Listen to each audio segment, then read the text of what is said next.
Before I became a diabetic, I wore fun things like heels, slides, flip-flops, sandals, and all the types in between. It's just not summer without flip-flops, is it? Nothing against Nike, you understand.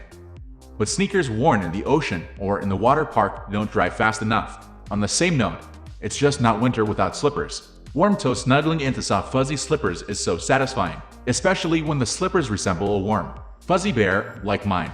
Lamb chop. Which is better, flip-flops or slippers?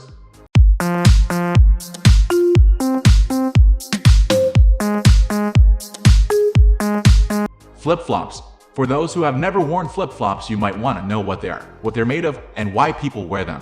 What are flip-flops?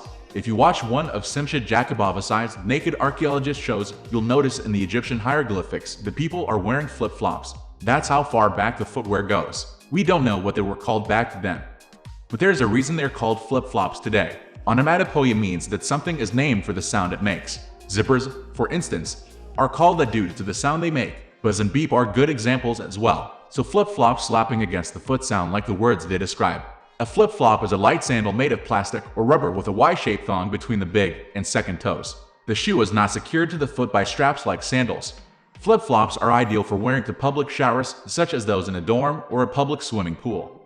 Walking on a beach or walking in muddy surrounding. Are slides flip-flops? Slides are not flip-flops, nor are they considered slippers. Slides are made of various materials, mostly rubber or plastic, and are secured to the foot by a strap across the top of the foot. There's no Y-shaped thong, nor a strap securing the shoe to the ankle. Thus, slides belong to the sandal family. Design features of flip-flops. One other design feature of flip-flops is their height.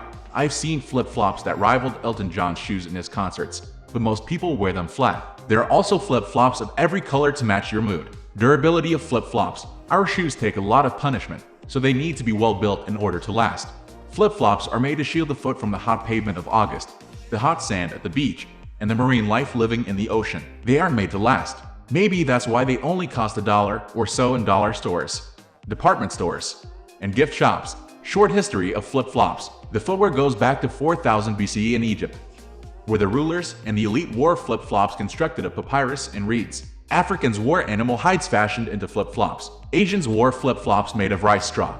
It's the Greeks and the Roman soldiers we have to thank, though, for showing us how to wear a leather flip-flop with the Y strap as well as placing said strap between the big and second toes.